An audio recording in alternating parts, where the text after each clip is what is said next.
Hello बच्चों, मेरा नाम दिनेश पटेल है और मैंने पटेल सर नाम से एक एजुकेशन चैनल स्टार्ट किया है जिसमें अपन मैथ के टॉपिक के बारे में अध्ययन करेंगे और कुछ अलग अंदाज में अध्ययन करेंगे जिसमें अपन उसके उद्भव के बारे में भी देखेंगे और साथ ही साथ उसके उपयोग के बारे में भी देखेंगे। आज मैं एक छोटा सा टॉपिक ले रहा हूँ अपने सामने, निर्देशांक ज्यामिति। क्या ले रहा हूँ? निर्देशांक ज्यामिति के बारे में अध्ययन करेंगे थोड़ा बहुत। निर्देशांक एक परिचय है, केवल एक परिचय दे रहा हूं मैं निर्देशांक ज्यामिति। निर्देशांक ज्यामिति को इंग्लिश में कोऑर्डिनेट ज्योमेट्री बोलते हैं।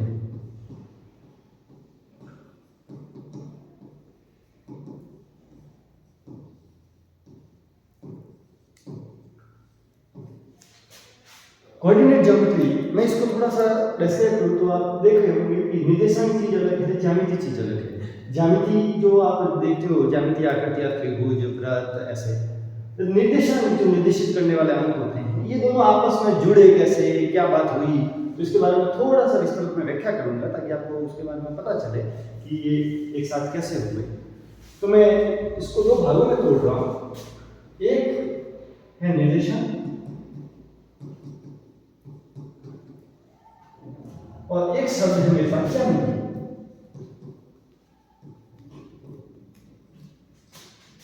ज्यामिति वैसे इंग्लिश में ज्योमेट्री से बना है और ज्योमेट्री शब्द जो ज्यामिति शब्द है उसको भी मैं दो भागों में तोड़ रहा हूं। एक तो होता है जीव और एक होता है मेट्रॉन।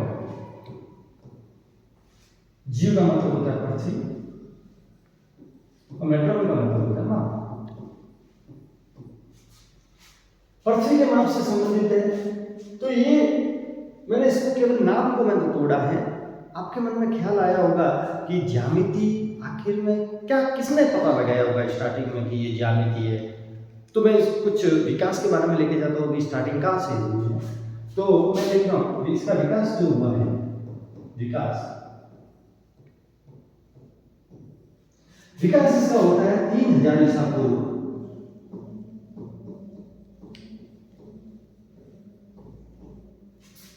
3000 ईसा पूर्व कुछ सभ्यता हुई है, आप नाम भी जानते होंगे, जैसे सिंधु घाटी सभ्यता, मिस्र की सभ्यता है और बेबीलोनिया की सभ्यता है। मैं कुछ नाम लिखता हूँ। सिंधु घाटी सभ्यता,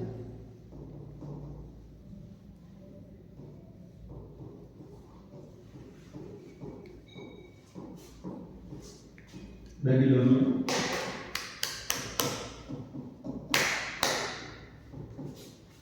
और मिस्र की सभ्यता।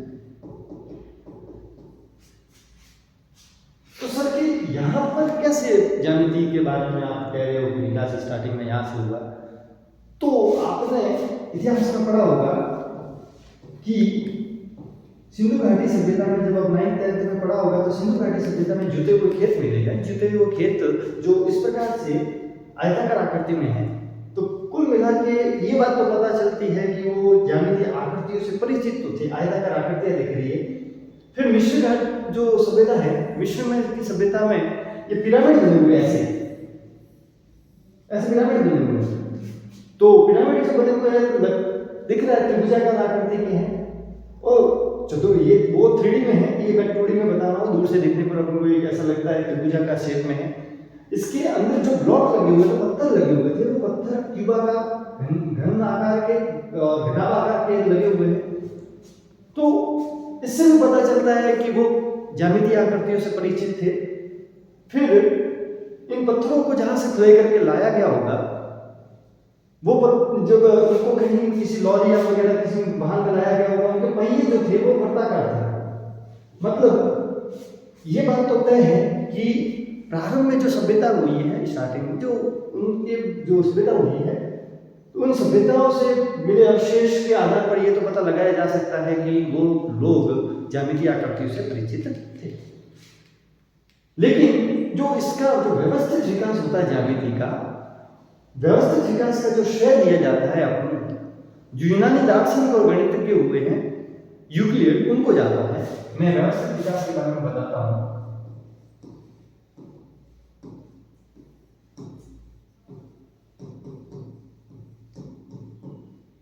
स्थिति का जो श्रेय जाता है वो यूक्लिड को जाता है। कौन थे? गणितज्ञ थे और दार्शनिक थे।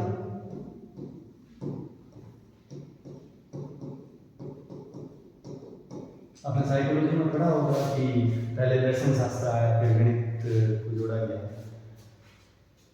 दर्शन शास्त्र और साइकोलॉजी पढ़ते हैं तो दर्शन शास्त्र मनोविज्ञान की एक शाखा है। चलो हम उसमें टॉपिक में नहीं जाना, अपन को ये देखना है यूक्लिड।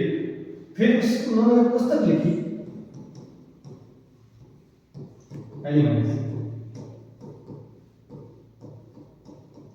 एलिमेंट्स पुस्तक के आधार पर ये अपन ज्यामिति का जो है वो विश्लेषिक अध्ययन करते हैं। विश्लेषणात्मक उन्होंने व्यवस्थित परिभाषा इसमें दी, उनकी आकृतियों के बारे में बताया। इसी कारण यूक्लिड को ज्यामिति का जनक कहा जाता है। यूक्लिड को क्या कहा जाता है? ज्यामिति का जनक। यूक्लिड को ज्यामिति का जनक, ज्यामिति का क्या कहा जाता है? जनक। लेकिन मैं ज्यामिति के बारे में थोड़ा सा इतना काफी है, क्योंकि ज्यामिति के बारे में मुझे बताना था कि ज्यामिति का विकास कैसे हुआ। अपना मेन टॉपिक जो है वो निर्देशांक और निर्देशक ज्यामिति। तो निर्देशांक को मैं ज्यामिति से अटैच कर रहा हूँ कि भाई ये स्टार्टिंग हुआ कैसे। निर्देशांक का मतलब होता है निर्देशित करने वाले अंक, निर्देशित करने वाले अंक। कौन कौन से अंक होते हैं निर्देशित करने वाले? आपने पढ़ा होगा x, y, z वगैरह वगैरह, a b c d, ये निर्देशित करने वाला अंक। तो सर ये तो निर्देशांक अलग है, ज्यामिति अलग है, इसको जोड़ा कैसे? तो इसको जोड़ने का जो श्रेय दिया जाता है वो फ्रांस के गणितज्ञ हुए हैं। फ्रांस के गणितज्ञ है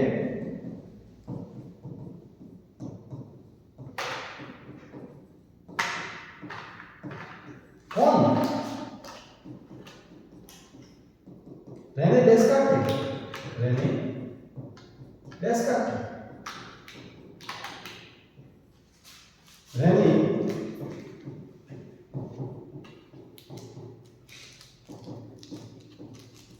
डेस्कार्tes गणितज्ञ हुए 1637 ईस्वी के आसपास। 1637 ईस्वी के आसपास रेने डेस्कार्tes एक गणितज्ञ हुए हैं। ये इनको निर्देशांक और ज्यामिति को जोड़ने का श्रेय जाता है। क्यों जाता है? एक बार वो बैठे हुए थे और सामने एक मक्खी है जो उड़ रही थी। सामने एक मक्खी उड़ रही थी, विभिन्न प्रकार की गति कर रही थी। अब उन्होंने सोचा कि विभिन्न प्रकार से वो गति कर रही थी, तो उन्होंने सोचा कि किस समय ये कहाँ थी, इसका अध्ययन कैसे किया जाए। मक्खी किस समय कहाँ थी, इसको कैसे जोड़ा जाए। मैं कैसे बता पाऊँ कि ये मक्खी इस समय यहाँ थी, इस समय यहाँ थी, इस समय यहाँ थी। कोई भी खोज तब तक अधूरी है जब उसको तक गणितीय आधार ना दिया जाए। जब गणितीय आधार दिया जाता है तब वो खोज होती है पूर्ण। तो उन्होंने सोचा कि मैं कैसे बता पाऊँ कि ये मक्खी इस समय यहाँ थी, इस समय यहाँ थी। तो उन्होंने दो आधार रेखा खींची। उन्होंने एक क्षैतिज लाइन खींची और एक ली ऊर्ध्वाधर रेखा। क्षैतिज रेखा को उन्होंने x अक्ष नाम दिया और ऊर्ध्वाधर रेखा को उन्होंने क्या नाम दिया? y अक्ष। हम पढ़ते भी है x अक्ष और y अक्ष। मैं ये डायरेक्ट बताता x अक्ष और y अक्ष के बारे में तो इतना आनंद नहीं आता जितना मैं बता रहा हूँ कि ये इस प्रकार से उन्होंने सोचा कि क्या मक्खी किस समय कहाँ थी। तो उन्होंने देखा कि इस समय मक्खी यहाँ थी, तो कैसे बताऊँ? तो उन्होंने कहा कि ये x अक्ष दिशा में इतनी गई है और y अक्ष दिशा में इतनी गई है। तो उन्होंने इसका नाम दिया कि ये x अक्ष दिशा में इतनी गई है और y अक्ष दिशा में इतनी गई है। तो इसके निर्देशांक दिए गए x, y। फिर कुछ समय पश्चात देखा कि मक्खी यहाँ पर है, तो मक्खी यहाँ पर है। तो इन्होंने देखा कि ये x अक्ष से कितनी दूरी पर है। तो ये x अक्ष से मान लो x अक्ष के अनुदिश a दूरी पर और y अक्ष के अनुदिश कितनी दूरी पर b। उन्होंने उसका निर्देशांक दिया a, फिर उन्होंने ये जो x अक्ष और y अक्ष थे उन्होंने इसके आधार पर बता पाया कि ये मक्खी इस समय यहाँ थी, इस समय यहाँ थी। इसी के कारण आज हम उनको कहते हैं कार्तीय प्लेन, कार्तीय समतल, कार्टेशियन प्लेन कहा जाता है। इसी जो एक्स एक्स और वाई एक्स वाला जो समतल होता है उसको क्या कहा जाता है? कार्तीय तल या फिर कार्टेशियन प्लेन। तो इस तल का नाम दिया कार्टेशियन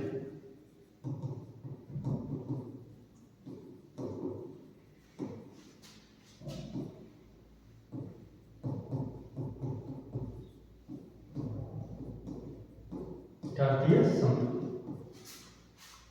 यहां पर जो फ्रांस के गणितज्ञ हुए उन्होंने निर्देशांक को क्या किया? ज्यामिति से जोड़कर अपन को निर्देशांक ज्यामिति का जनक कहा गया। निर्देशांक ज्यामिति जो है उन्होंने उसको अस्तित्व में लाया। निर्देशांक को किससे जोड़ा? ज्यामिति से। तब इस तल को उन्हीं के सम्मान में क्या कहा जा गया? क्या? कार्तीय समतल या कार्टेशियन प्लेन। तो किसी के मन में डाउट आ रहा होगा कि उनका नाम तो रेने डेस्कार्tes था, कार्टेशियन प्लेन कैसे, कार्टेशियन कैसे आया? तो ध्यान रहे उनका लैटिन भाषा में नाम, जो रेने डेस्कार्tes थे उनका लैटिन भाषा में नाम कार्टेशियस था। कार्टेशियस था।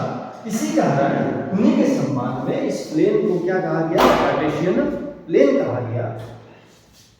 फिर अब आपके मन में डाउट आ रहा होगा कि सर ये क्यों पढ़े? फालतू निर्देशांक ज्यामिति क्या पढ़े, क्या उपयोग है इसका? अरे उपयोग है, कहाँ उपयोग है वो देखेंगे अपन। उपयोग देखते हैं कि कहाँ जरूरत पड़ी इस निर्देशांक ज्यामिति की, तो उपयोग अपन देखते हैं इसके। तो ध्यान है इसका उपयोग किया जाता है जीपीएस में, नेविगेशन में, मैपिंग में। ये भूकंप विज्ञान में भी इसका उपयोग होता है, रोबोटिक्स में भी होता है।